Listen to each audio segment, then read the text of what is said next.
네, 안녕하십니까. 자, 오늘 소개드릴 책은요, 여러분한테 꼭 필요한 책이에요. 제목이 나는 무조건 합격하는 공부만 한다. 저자가 이영규 씨가 되고요. 합격하고 싶죠? 네, 그러면 이 책을 읽어보면 무조건 도움됩니다. 자, 저자가 이영규인데요. 이분은 변호사예요, 변호사. 그러면 요 부지를 보게 되면 이 저자가 26살 사법고시를 도전합니다. 그리고 동차 합격을 해요. 1년 만이 아니고요. 9개월 만에요. 기가 막히죠. 어떻게 9개월 동안에 1차 합격하고 2차 합격하고 동차 합격할 수 있을까요? 예, 대단한 능력입니다. 여러분들이 꼭 이 책을 안 읽어봐도 읽으면 도움 되겠지만은요, 시간이 지금 없다면 이영규 변호사 유튜브 검색만 하게 되면요, 이분 유튜브가 나오거든요. 나오면 이분이 책을 떠나서 공부하는 방법에 대해서 많이 알려주거든요. 그러니까 틈틈이 이제 이런 것들을 정보를 체크하게 되면요, 공부하는 데 도움이 돼요. 그래서 책을 보든 아니면 유튜브를 검색하건 두 중에 하나예요. 유튜버가 편할 수도 있거든요. 네, 대단하신 분입니다. 특히 이분이 이제 유튜브를 보게 되면 무엇보다 공부하는 방법을 많이 알려줍니다. 제가 이 책을 한 권 읽으면서 좀 압축을 하게 되면 3가지만 소개하겠는데 여러분들 공부하는 데 도움이 될 거예요. 첫 번째는요,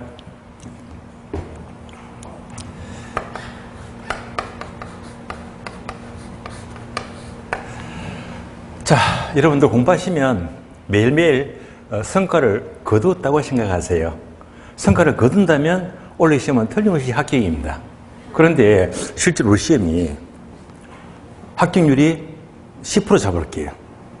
10명 공부하면 9명이 떨어지고요. 1명이 붙는 시험이 지금 우리 시험이거든요. 예. 그러니까 성과를 내야 됩니다. 곧 합격을 해야 됩니다. 그러면 많은 분들이 나는 성과가 안 나, 이런 분이 계시거든요. 성과가 나지 않는 것은 딱 이유가 2가지입니다. 2가지. 첫 번째는 뭐냐? 노력을 안 해요. 공부를 안 해요. 2번째는요, 또 공부하는 방법도 나빠요. 노력도 안 하고 방법도 나쁘다. 결코 합격할 수가 없습니다. 그래서 성과를 내려면요, 이 2가지를 다 갖춰야 됩니다. 그럼 이런 분 계시거든요. 나는 1년 동안 정말 열심히 했는데, 정말 열심히 했습니다. 근데 시험이 안 돼요. 이런 분도 계시거든요. 그럼 뭘까요? 정말 노력했는데 시험이 안 된다 하게 되면요, 이분은요, 방법이 나빴기 때문입니다. 무슨 말인지 아시겠죠? 그러니까 노력도 중요하지만 무부담도 공부하는 방법이 중요합니다. 그래서 제가 12월 과정 첫 시간에 떨어지는 공부, 시험, 합격하는 방법 10가지 알려드렸죠. 그것도 다 좋은 방법이거든요. 예, 무엇보다 방법이 중요한 거예요. 예. 2번째는요,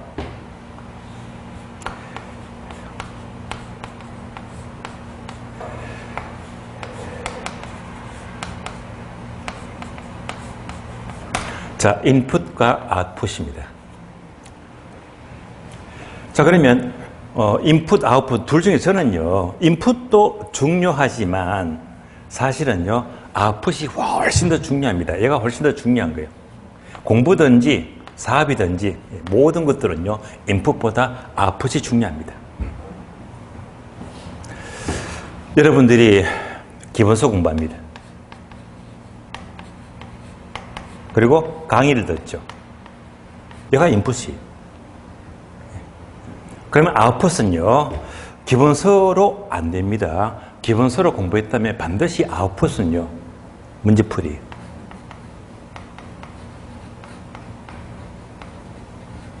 그래서 여러분 스스로 문제 푸는 과정까지가 더 중요하거든요. 그 다음에 강의를 들었다? 인풋이죠.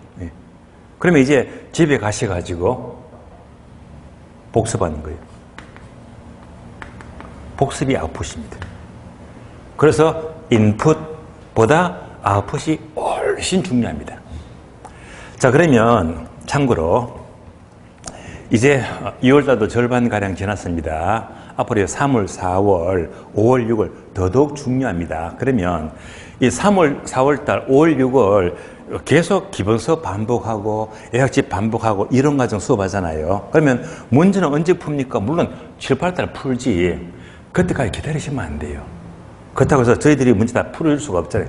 일단 기본 내용이 중요하기 때문에. 그럼 여러분들은 앞으로 3월, 4월, 5월, 6월 있죠.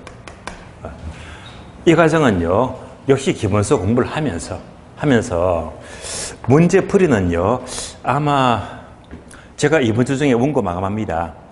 빈출 지문집요. 이제 원고 마감을 해요. 그러면 이제 빈출 지문집입니다.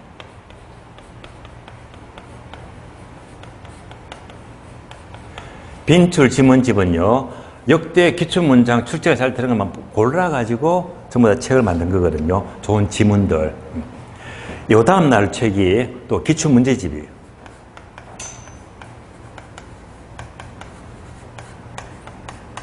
요 두 권의 책이 3월, 4월, 5월 얘가 먼저 나오고요. 다음에 기출문제집이 나올 겁니다. 얘가 다 뭡니까? 문제풀이, 지문입니다. 그래서 여러분들 어떻게 하느냐? 절대 따로따로 공부할 게 아니고요. 여러분들 모든 과목을 월요일부터 토요일까지 진도 나가잖아요. 그러니까 그날 진도를 나가는 만큼 진도 나가요. 진도 많이 나갑니다. 진도 나가는 만큼 그 범위 맞춰서 진도만큼만 확인하시면 돼요. 멋진 공부가 돼요. 그러니까 이제 따로 볼 게 아니고 그날 진도 이만큼 나갔네, 이만큼 지문 연습하면 되거든요. 시간 많이 안 걸립니다. 그렇게 3월, 4월, 5월, 6월 보내면 여러분들 멋진 공부가 돼요. 멋진 방법입니다. 그래서 요거만큼은 꼭 이제 너무 강의에 의존하지 마시고 이런 것들은 해설이 잘 됐기 때문에 여러분들이 단계적으로 공부하시면 혼자서 다 독해가 돼요. 해설이 잘 돼 있으니까요. 그래서 여러분들 3월, 4월, 5월, 6월만큼은 꼭 기본서 나간 만큼 요 두 개 문제풀이 어떻게 하자 항상 반복하셔야 됩니다. 그래서 얘가 훨씬 더 중요합니다. 아프시에요. 다음에 오늘 강의 들었죠.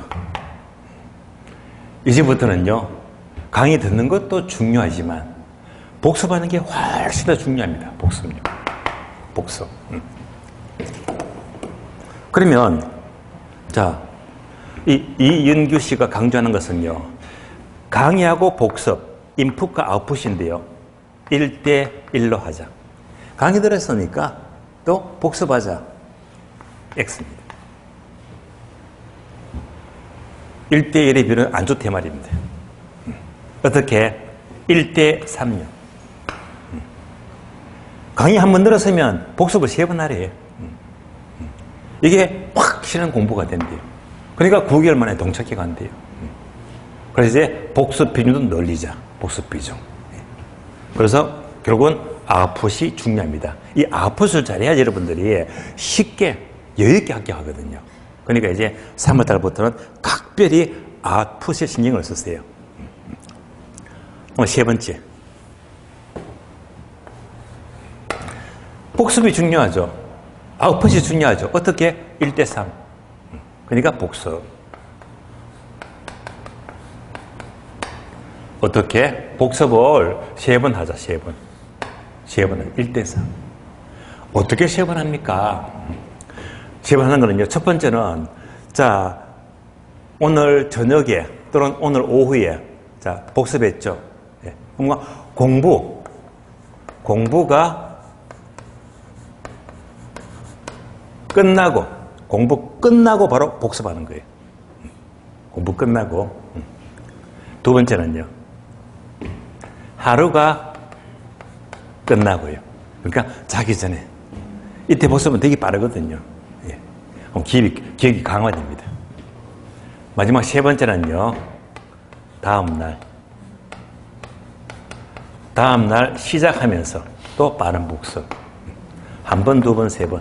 공부 끝나고, 하루가 끝나고, 다음날 시작하면서 한 번, 두 번, 세 번 하게 되면 멋진 복습이 되는 거예요. 되시겠죠? 자, 그래서 자, 이런 정도 지키게 되면 여러분들은 정말 여유있게 무리 없이 좋은 결과, 반드시 무조건 합격하는 그런 결과를 낼 겁니다. 예, 좋은 책이에요. 자, 책 소개 마치겠고 오늘 교재 보겠습니다.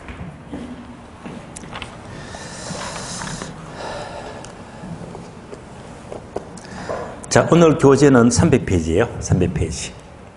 부동산 금융에서 제4절이죠. 저당 유동화 제도. 저당 유동화. 여기서는 늘 한 문제가 나온다고 보시면 돼요. 매년 한 문제씩 나와요. 미리 말씀을 드리겠는데요. 저당의 유동화는 한 문제가 나온다면 둘 중에 하나예요. 첫 번째는 책에 있는 걸 묻거나 두 번째는 책에 없는 걸 물어요. 예. 책에 있는 거 묻게 되면요. 무조건 득점하세요. 예. 공부했으니까. 그런데 어느 기본서도 없어. 예. 유동화 관련 법률이 있으니까요. 그걸 끄집어내서 공부하게 되면 굉장히 부담되거든요. 예. 그때는 불광적입니다. 그때는 일단 책에서 없지만 상시로 풀든지 찍든지 말이죠. 그럴 수도 있거든요. 예. 어쨌건 책에서 나오게 되면 무조건 득점하세요. 자, 교재 보겠습니다.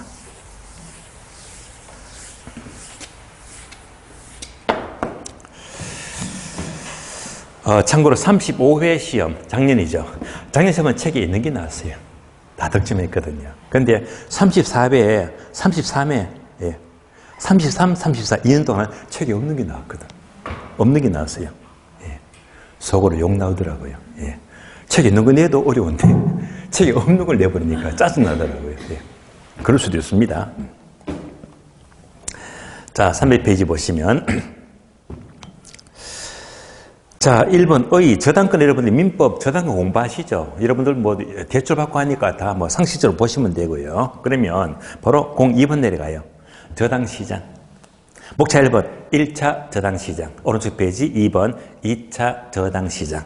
자, 얘를 알아야 됩니다. 자, 1차와 2차 시장 알기 위해서는 우리 책은 다음 페이지 봐도 그림이 없어요. 그래서 저당의 유동화는요. 자, 여러분들이 그림으로 이해하는 게 훨씬 더 이해가 빨라요. 그래서 그림은요. 지금부터 강의 노트 보시면 돼요. 강의 노트.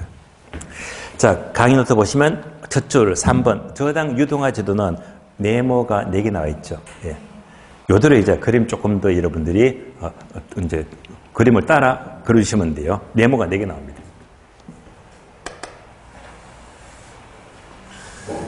자, 첫 번째 네모가 수요자가 나오고요. 두 번째 네모가 금융기관이죠.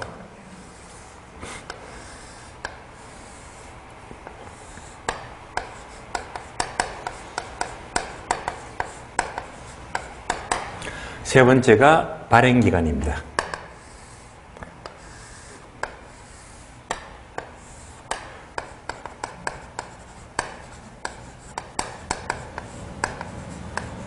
자, 이 발행기관을 똑같은 말로 유동화회사라고 불러요. 유동화회사다.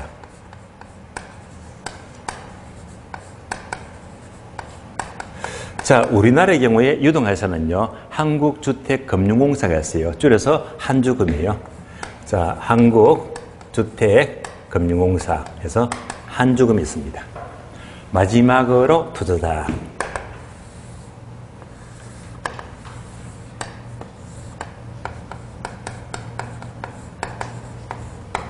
이렇게 나와 있습니다. 그럼 처음에 여러분이에요. 어떤 사람이 아파트를 사세요. 그러면 은행에 대출을 받죠. 네, 이렇게. 융자를 받아요. 얼마? 1억. 이렇게 자금이 유입이 돼요. 돈이 들어옵니다. 자, 1억 융자 받게 되면 은행은 얘한테 돈 빌려주면서 여러 가지 권리를 갖게 됩니다. 이렇게. 어떤 권리를 가지느냐? 첫 번째. 돈 빌려주니까 돈 받을 수 있는 권리. 민법에서 저당권 공부했죠. 저당권. 그러니까 민법에서 저당권과 똑같은 말이 학교는요. 저당채권. 똑같은 말이에요. 저당채권, 저당권 똑같은 말입니다.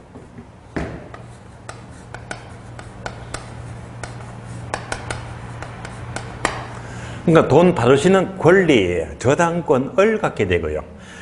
이 저당 채권을 영어로 모기지라고 불러요.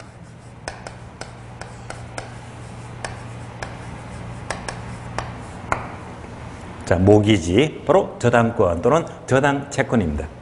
자, 모기지 하니까 이 영어를 보게 되면 T자. 자, 얘는 묵음이죠. 발음을 안 해요. 안 하니까 이제 모기직 하는데. 그러니까 이제 T는 묵음이 발음 안 하는데 영어가 짧은 사람은요, 묵음을 하니까 이렇게 읽더라고요. 모가지 하더라고요. 모가지. 모가지 하는 모기지, 모기지. 두 번째. 자, 돈 받으시는 권리도 가지지만 아울러 원금도 받고 이자도 받아야지. 바로 원리금 수취권입니다.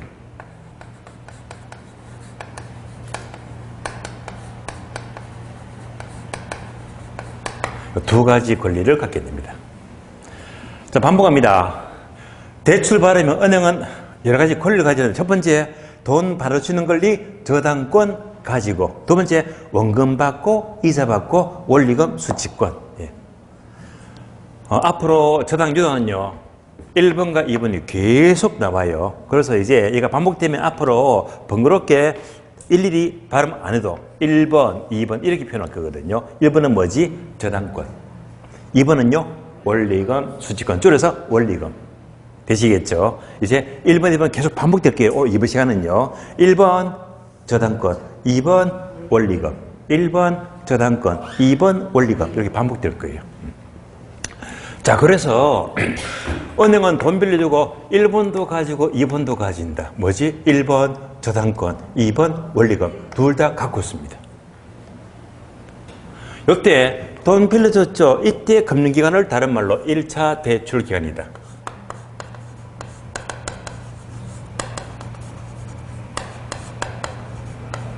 그래서 요까지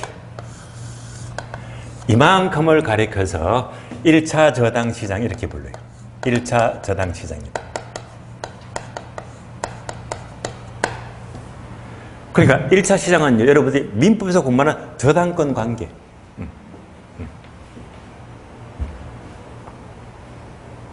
계속 넘어갑니다. 그럼 은행은요, 수많은 개인들에게 계속 융자해 주겠지.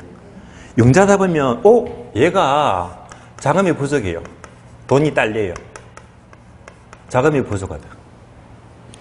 이럴 때 어떻게 하느냐? 자금이 부족하다면 은행은 이렇게 저당권 갖고 있죠. 얘를 파는 거야, 여기다가. 그래서 이 발행기관에게 이렇게 은행은 갖고 있던 요 저당권, 모기지, 저당권을 양도합니다.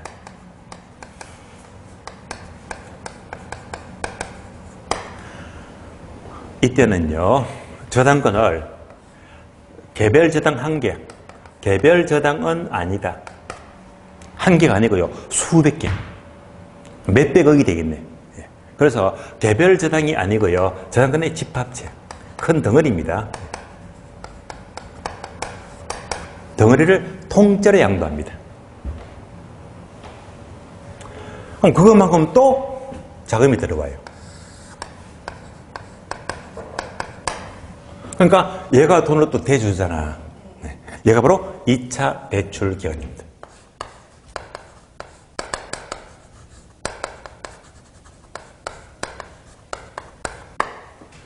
그래서 대표적인 2차 대출 기관은요, 바로 우리나라는 한주금, 한국주택금융공사가 돼요. 바로 유동화회사다.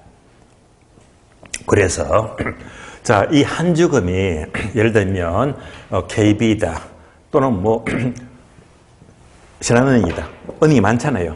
많은 은행으로부터 저당권의 덩어리를 이렇게 양도받으면서 자금을 이리저리 조달하는 겁니다.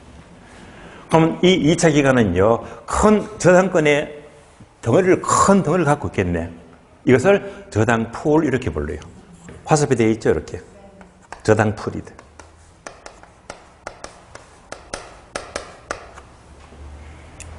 그래서 큰 저당권의 집합체, 저당풀이 형성됩니다. 갖고 있어요. 이 저당풀을 토대로 해서 상품을 만들죠. 바로 MBS를 발행합니다. MBS를 발행한다. 이때 MBS가 뭡니까 하게 되면요. M은 요거죠. 모기지. 저당채권. B는 백티드. 즉 담보로 안 돼. 담보로. 저당권을 백트 담보로 해서 시큐리티스가 바로 정권. 그러니까 저당채권을 담보로 해서 정권으로 발행해서 줄이면요. 저당담보정권입니다. 저당담보정권이다.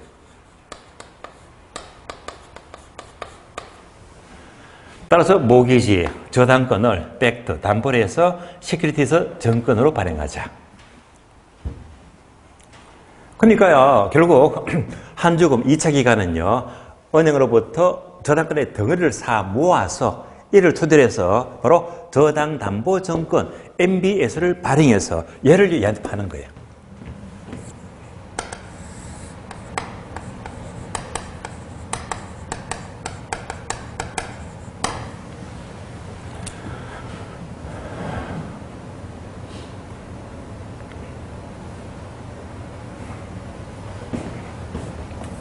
그러면 은행은 저당권 덩어리를 팔았잖아요.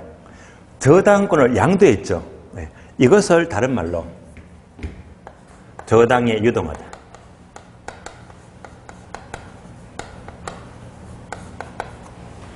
저당 유동화 제도는 바로 저당권을 양도하는 요 과정입니다. 저당 유동화. 그러면 이제 얘는요, 이를 토대로 해서 MBS를 발행했잖아. 저당 담보 정권을 또 양도했죠. 그러니까 정권화 시켰죠. 이게 바로 저당에 정권화입니다.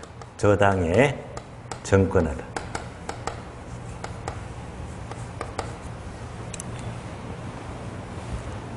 이때 투자자들은요, 절대 개인이 아닙니다. 왜? 덩치가 크니까, 몇백억씩 하니까. 그러니까 이때 투자자들은요, 덩치 큰 기관들이 있죠. 그럼 국민연금이라든지 보험사라든지 이 큰 기관들이 수백억씩 이렇게 사모으면서 또 자금이 들어와요. 유의할 점은요, 이것의 목적이 뭡니까? 왜 이걸 살까요?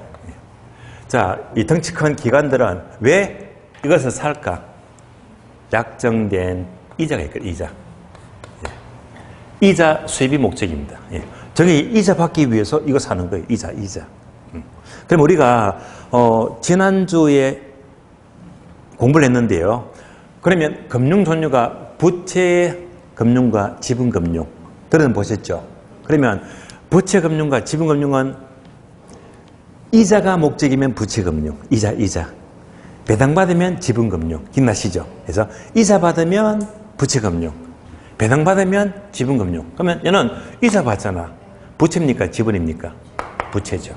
그래서 이자가 목적이니까 얘는요, 바로 부채 금융 또는 다른 말로 부채 정권입니다.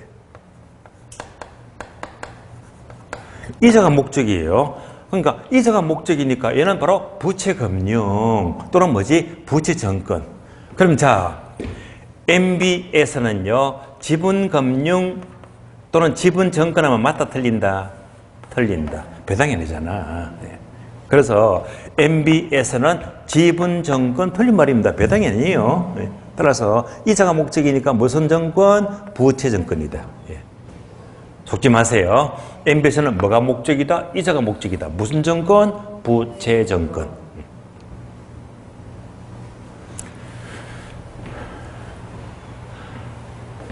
자, 그러면 이때 얘가 2차 기간. 그러면 저당권 사더라. 저당의 유동화. 그러면 MBS를 발행해서 또 팔아요. 저당 정권화. 따라서 결론 2차 대출의 중심으로 왔다 갔다 또 왔다 갔다 이만큼입니다.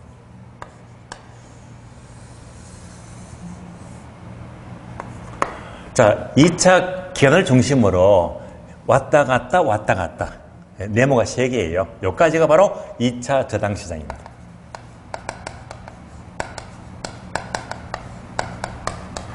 이 차 저당시장. 그러면 2차 저당시장이 무엇을 말하죠? 이꼴 저당의 유동화 제도를 말해요. 저당의 유동화 제도는 몇 차 시장이다? 2차 시장.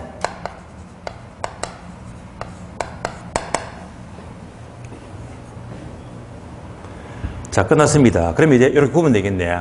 이렇게 해서 저당권 설정하더라. 돈 빌려주고. 얘가 몇 차? 1차 시장. 예.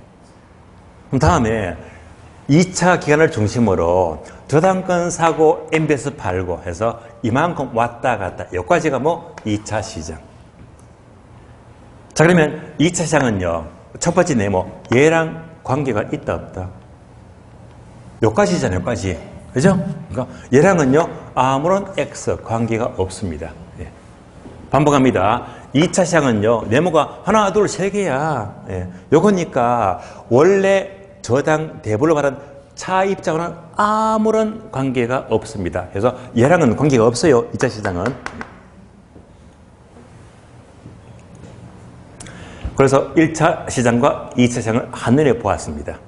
이렇게 보게 되면 이제 여러분들 이해가 빨라지거든요. 자, 그러면 통상 1차 시장은 여러분들 아는 저당 관계지. 저당 대부. 그러니까 여기까지가 과거로 치면요. IMF 때. IMF 전까지만 요거밖에 없었고 1차밖에 없었습니다. IMF가 터지면서 경제가 다 무너졌잖아요. 그때 은행도 막 망하면서. 그때부터 얘가 도입됐거든요. 그래서 IMF를 자 겪으면서 이때부터 이제 2차 시장 유동제도가 도입되면서 예. 이때부터 우리나라도 이제 금융관계가 좀 더 튼튼해졌다는 말입니다. 그럼 결국 자 다 전체를 보게 되면요. 돈 들어오고 돌고 돌아가고 또 저당권 양다고 돈 들어오고 돌고 돌고 예.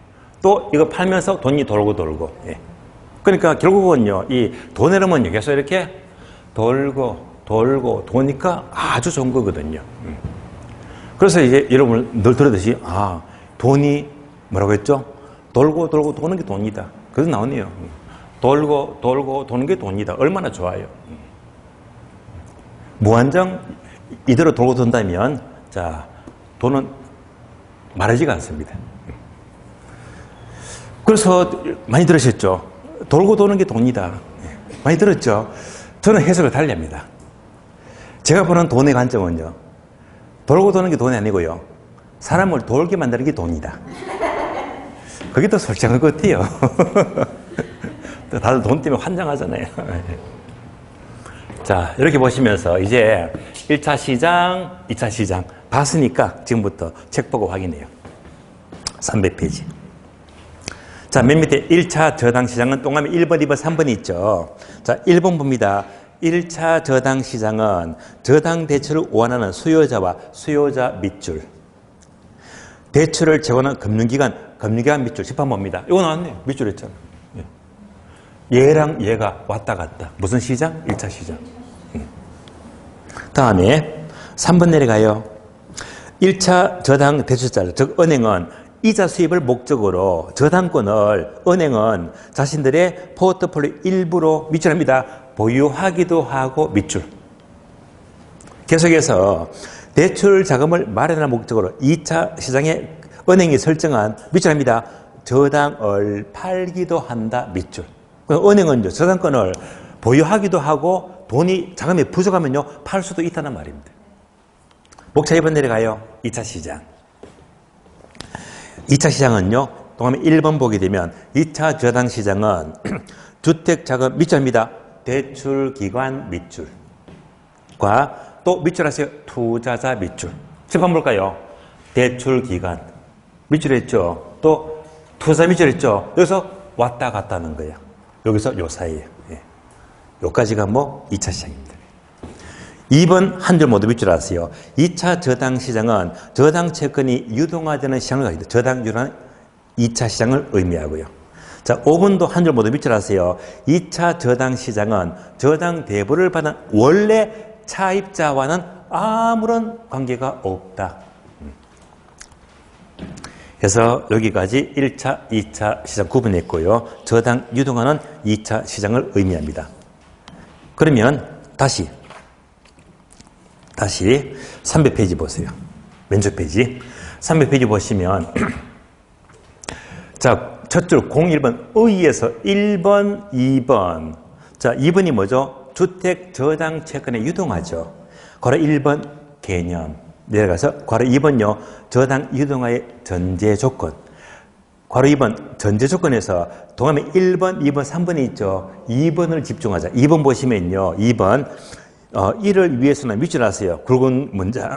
저당 수익률이 투자자들의 요구 순위를 만족할 수 있어야 한다. 밑줄. 요 지문도 나옵니다. 요거 설명드리겠습니다. 유동화의 전제 조건입니다.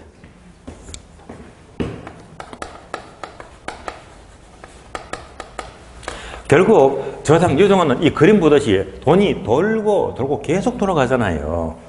계속 돌아가기 위해서는 어떻게 돼야 되느냐. 그러면 자, 단어 세 가지만 여러분들이 떠올리시면 돼요. 첫 번째는 얘가 몇 차 시장? 1차. 예. 그래서 1차 시장 금리가 나와요. 얘도 바로 돈 빌려줄 이자가 목적이지. 쉬운 말로 대출이자. 대출이자.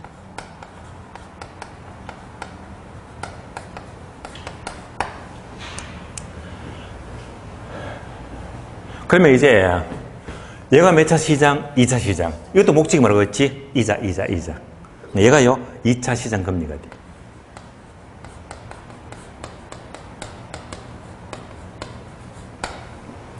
이자가 목적입니다.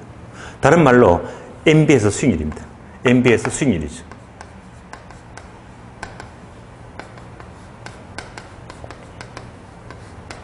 정확히 말하면요, MB에서 기대 수익률입니다. 기대 수익률. 그럼 투자들이 얘를 산다고 했죠. 자, 역시 이자가 목적입니다. 그러면 사게 되면요, 항상 투자자들은 뭘 따집니까? 바로 투자자들의 요구 수익률입니다.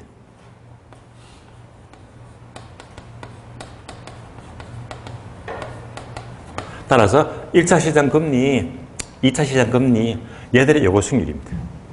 이런 관계에서 1차가 가장 높아야 되고요. 다음에 2차는 이보다 작아야 되고, 얘보다 얘가 더 작아야 됩니다. 예, 이런 관계. 이럴 때 돈이 돌고 돌아갑니다. 만약 거꾸로 2차가 더 크다면 돈이 안 넘어와요. 예. 1차가 가장 높고, 다음에 2차가 높고, 투자율이 가장 낮아야 됩니다. 이런 관계. 그러면 얘를요, 자, 구분합니다. 이렇게 구분해요. 우리 시험은요, 분리해서 묻거든요. 이렇게 하고요. 또 이렇게 묻습니다. 나누어서. 따라서 이런 질문도 나왔습니다. 금리는 1차 금리가 높다, 2차 금리가 높다. 1차 금리가 높을 때 유동화 흐름이 전제가 이루어지는 거예요. 1차 금리가 높다는 것은요, 2차 금리가 높아야 된다, 낮아야 된다? 얘는 낮아야 됩니다. 되시겠죠? 1차가 높다, 2차가 낮다. 이것도 헷갈려버리면 그냥 여러분 우리 시험 비교하세요. 우리 시험은요, 1차가 중요합니까? 2차가 중요합니까? 1차가 중요하지. 1차 떨어지면 다 흑방인데. 뭐가 높아야 돼? 1차가 높아야 돼. 다시 요거 이렇게 보게 되면요, 이제 자, MB에서 수익률, 얘가 바로 기대 수익률이죠. 기대 수익률. 다음에 투자자의 요구 수익률입니다. 당연히 투자에서 기대 수익과 요구 수익을 비교하면요, 요거는 언제나 작아야 됩니다. 기대 수익이 높아야 됩니다. 그럼 밑줄 그었잖아요. 보세요. 저당 수익률이 요거지. 저당 수익률이 투자자들의 요율보다 높아야지 유동화는 활성화된다. 전제 조건입니다. 어려운 말 아니에요. 여기까지 전제 조건을 보았고요. 이어서 한 장 넘어갑니다. 넘어가서 302페이지입니다. 302페이지.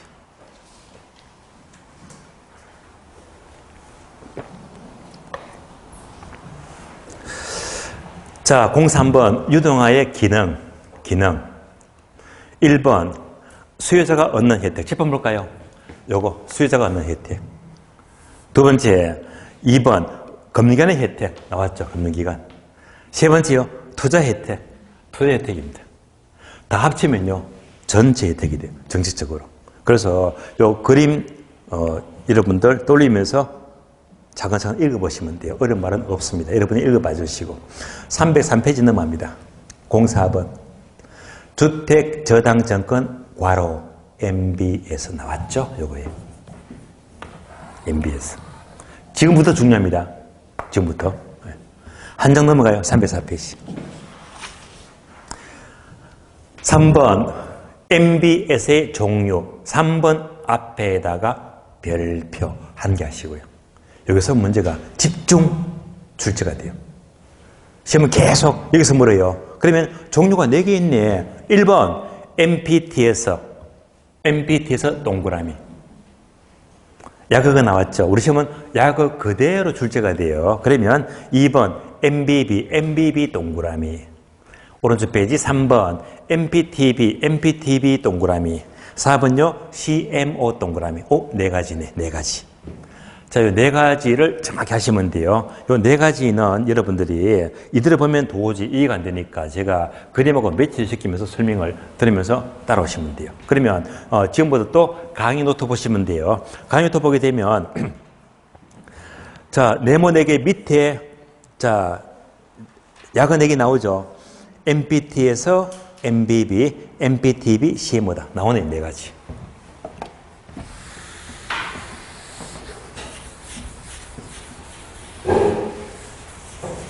자, 이때, 자, MBS의 종류 4가지가 이제 강의 노트 보게 되면 첫 번째가 MPTS,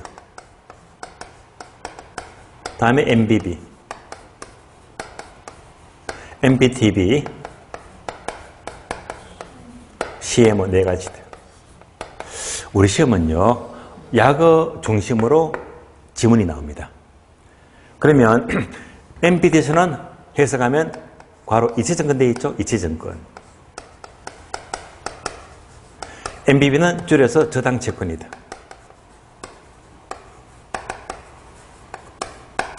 MPTB는 저당직불채권이다.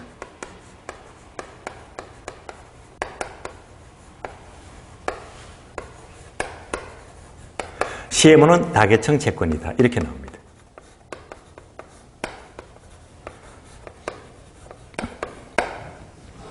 그런데 교재마다 이 괄호 해석이 달라집니다. 그래서 MBB는 저당 채권 또는 저당 채권 담보부 채권 온갖 해석이 다 있거든요. 그러니까 해석이 여러 개이기 때문에 이러면 이제 반어가 헷갈려요. 그래서 항상 우리 시험은요. 자, 약어를 주면서 괄호 단어를 넣어줍니다. 아니면요, 단어를 뺄 수도 있어요. 바로 약어만 쓸 수도 있거든요. 그러니까 항상 우리는 약어 위주로 공부하는 게 좋습니다. 약어 위주로. 그래서 도대체 이 4가지에서 출제가 늘 되고 있거든요.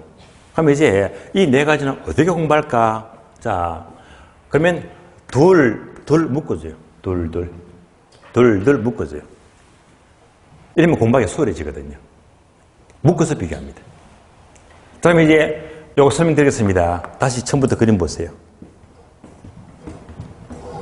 은행이 자, 개인한테 융자를 해줬죠.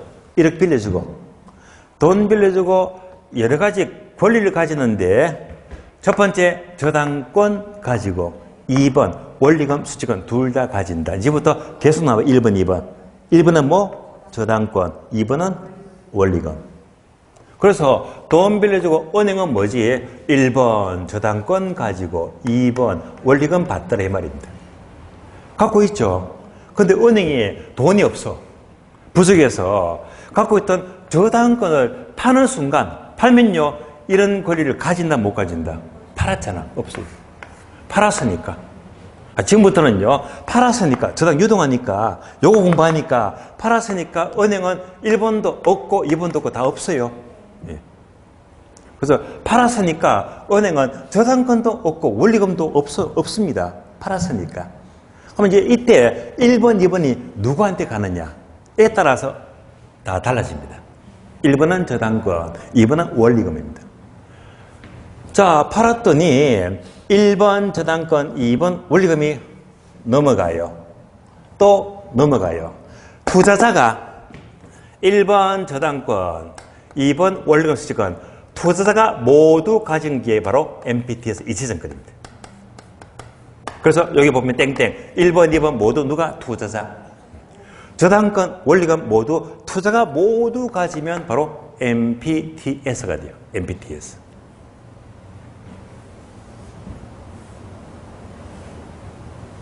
근데 투자가 아니고요. 아니고, 자, 1번 저당권, 2번 원리금 수취권을 넘어가죠. 발행기간이 1번 저당권, 2번 원리금 수취권. 발행기간이 모두 가지면 얘가 MBB가 돼요. 저당채권.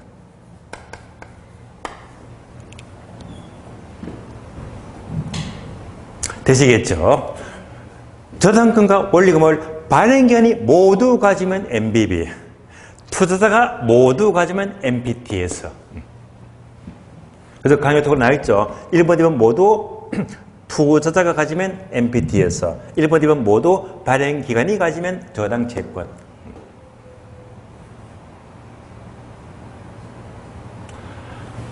개념만 잡으시면 개념을 주로 거의 묻거든요. 자, 개념 보겠습니다. 교재 보세요. 교재. 304페이지입니다. 1번. MPTS는 동함 2번 특징 내려가요. 특징. 자, 기업부만 집중합니다. MPTS 이체증권은 밑줄입니다. 원리금 수취권 밑줄. 그리고 최초의 주택 밑줄입니다. 저당채권의 소유권 밑줄. 첫 번째 먼저 원리금. 두 번째 저당권 소유권이잖아요. 저당권. 이것을 두 번째 줄 밑줄입니다. 모두 투자자 밑줄. 그러니까 저당권과 원리금을 모두 투자자가 모두 가지면 MPTS가 돼요. 투자자. 그리고 2번 내려가죠. MBB는 동합변 특징 내려면 특징. 특징 보시면 기업번. MBB는 밑줄 하세요. 원리금 수취권 밑줄. 또 밑줄입니다. 저당채권에 대한 소유권 밑줄. 줄여서 저당권이죠. 이것을 모두 발행자 밑줄. 모두 발행기관이 모두 가지면 MBB다. 반복됩니다. 끝나세요. 따라서 1번, 2번, 1번 저당권, 2번 원리금을 투자가 모두 가지면 MPTS. 발행기관이 둘 다 모두 가지면 MBB. 여기서 이제 조금 세부적인 조금 더 디테일한 부분들은요, 또 갈수록 좀 업될 거예요. 개념 분명히 잡으시면 돼요. 개념. 그럼 이제 요거도 끝났습니다. 끝났어요. 그 다음에 세 번째, 네 번째. MPTB랑 CM으로 공부합니다. MPTB, CM.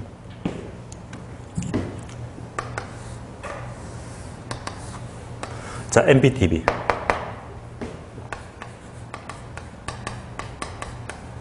그 다음에 CM입니다. 다계층채권. 이 두 가지는요, 원리가 같이 움직입니다. 같이 움직여요. 1번, 2번. 이제 감 잡히죠? 1번은 뭐? 저당권.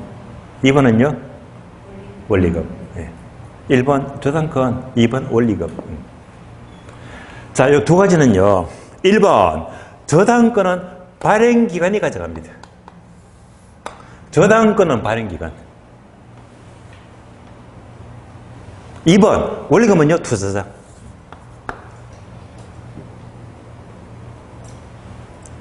따라서 이 두 가지는요, 저당권은 발행기관이 가져가고 원리금 수취권은 투자가 가져가더라. 다시 말하면요, 양다리 다 걸치고 있네. 양다리 걸치고 있어. 둘 다 걸치고 있으니까 다른 말로 혼합형이네. 혼합형에서 이를 혼합형 MBS다. 양다리 걸치니까 혼합형 MBS라고도 불러요.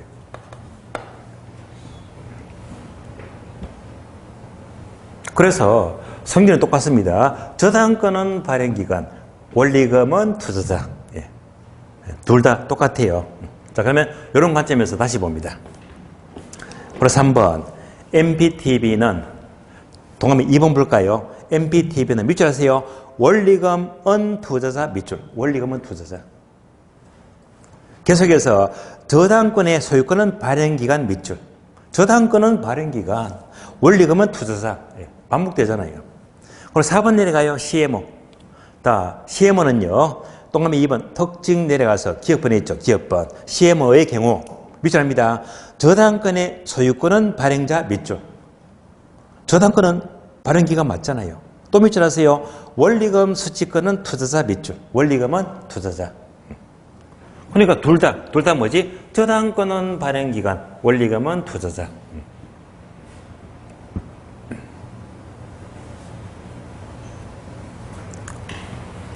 그래서 이제 이런 단어들을 바꿔서 물으면 틀린 문장이거든요.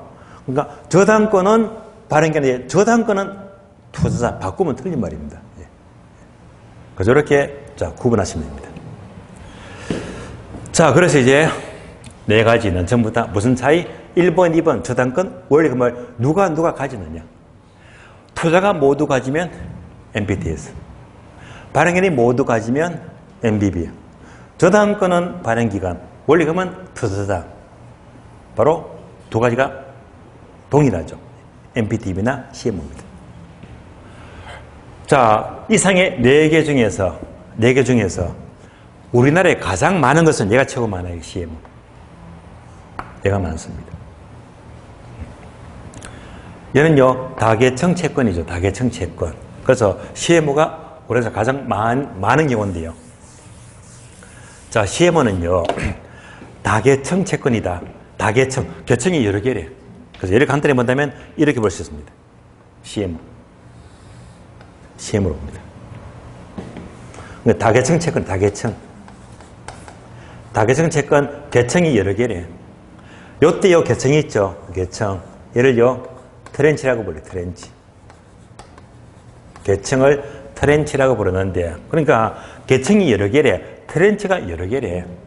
그러니까 이때 트렌치가 보통은요, 4개 내지 5개 정도가 일반적이에요. 4개, 5개. 4개, 5개니까 볼까요? 계층이 여러 개래요. 하나, 둘, 셋, 넷. 하나, 둘, 셋, 넷. 다계층입니다. 그럼 이제 첫 번째는요, A 트렌치. 1순위가 되고요. 두 번째가 B 트렌치. 세 번째가 C 트렌치. 마지막에는요, D가 아니고요, 알파벳 끝자 G가 돼요. Z. 마지막 트렌치를 G 트렌치라고 부른다. 계층이 몇 개? 여러 개죠. 다계층. 트렌치가 여러 개입니다. 이가 바로 다계층 채권입니다. 따라서 CMO는요, 계층이 여러 개니까 이에 따라서 결국 금액도 달라지고 이자도 달라지고 만기가 달라집니다. 예를 들면요, 자, 이때 CMO의 총 금액을 한 500억 잡을까? 500억짜리다. 얘가 총 500억짜리다. 500억짜리다. 500억을 전부 다 이렇게 서로 분산해요. A 트렌치는 100억이다. B 트렌치도 100억이다. C 트렌치는 150억이다. G 트렌치는 150억이다. 합하니까 총 얼마? 500억 나왔습니다. 금액이 달라집니다. 이때 이자도 달라집니다. A 트렌치는 고정이자율, B 트렌치는 변동이자율. 얘는요, 뭐 변동이자율. 얘는 뭐지? 고정이자율. 이자율이 달라집니다. 또 이제 만기도 달라지. 만기. A 트렌치는 짧아 5년, 좀 더 길어요 10년, 좀 더 길다 15년, 더 길다 20년 되시겠죠.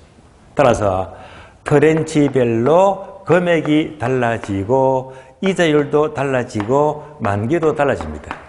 만약 여러분이 이제 투자자래, 여러분이 이제 기관의 임원입니다.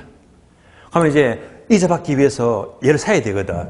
A를 살까, B를 살까, C를 살까, G를 살까. 그럼 이제 여기서 판단하면 됩니다. 짧은 게 좋다면 A 트렌치 사면 되고요. 긴 게 좋다면 G 트렌치. 얘는 이자가 되게 높아요. 이거로 다계층 채권입니다. 그러면 이제 얘가 이제 선순위, 후순위죠. 1순위, 2순위, 3순위, 끝순위잖아. 그래서 이제 이거 목적이 뭡니까? 원금 받고 이자 받잖아, 그죠? 그러니까 얘가요, 원리금 다 받으니까 원금 받고 이자 받잖아요. 그러니까 만약 얘가 먼저 1순위 A 트렌치 사게 되면요, 얘가 1순위이기 때문에 A 트렌치를 산 만큼 가장 먼저 원리금 받아요. 원리금. 가장 먼저 원리금 받죠. 따박따박 원리금 받습니다. 얘가 먼저 선순위입니다. 받을 때 얘는 순위가 밀려 있잖아요. 얘가 원리금 다 받을 때까지 얘들은요, 이자밖에 못 받아요. 원금 못 받아요. 이자만 받아요. 얘도요, 이자만 받아. 이자만 받아. 얘가 다 끝나야지 이제 원리금 넘어오거든요. 그러면 막내는요, 아무것도 없어. 원리금도 없고, 이자도 없고. 아무것도 없어요.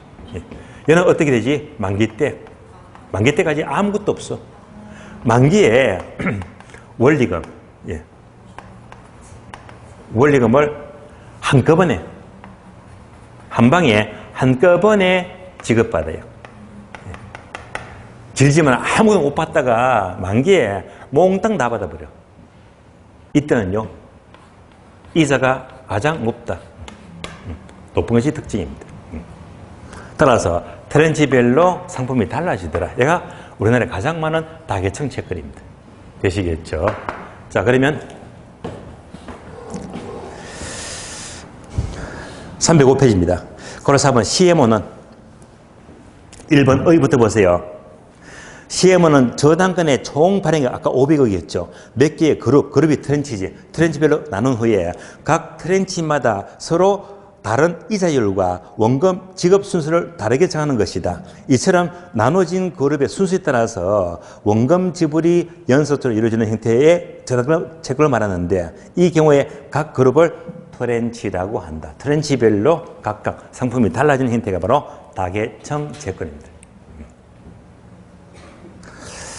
자, 그래서 우리는요, 이 그림을 보시면서 한꺼번에 설명드렸습니다. 어디까지가 1차 시장인지, 어디까지가 2차 시장인지. 특히 이 유동회사에서 MBS를 발행하죠. 이때 MBS 종류가 특히 이 4가지가 중요하더라. 4가지. 그래서 투자자가 저당권 원리금을 모두 가지면 MPT에서, 다음에 저당권 원리금을 발행기관이 모두 가지면 MBB, 그리고 MPTB나 CM은 공통점인데 저당권은 발행기관, 원리금은 투자자 이렇게 구분해서 가져갑니다. 개념만 잡으시면 돼요. 조금 더 약간 더 포인트가 있는 내용들은요, 앞으로 가면서 계속 또 보충할 거예요. 그래서 4가지만큼은 시험에 잘 나오니까 반드시 구별해야 됩니다. 자, 4가지 종류 마치겠고요. 그러면 제5절 한조금의 주택연금.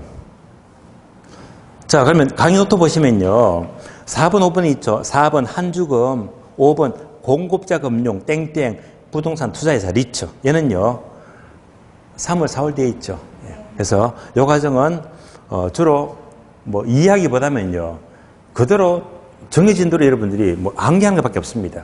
시험이 잘 나오는 것도. 암기 위주이기 때문에 지금 공부 안 해도 큰 문제가 없을 것 같아요. 그래서 3월달, 4월 수업 들어가서 시험에 중요한 것 하나씩 체크를 하도록 합니다. 그래서 5절 한주금하고요.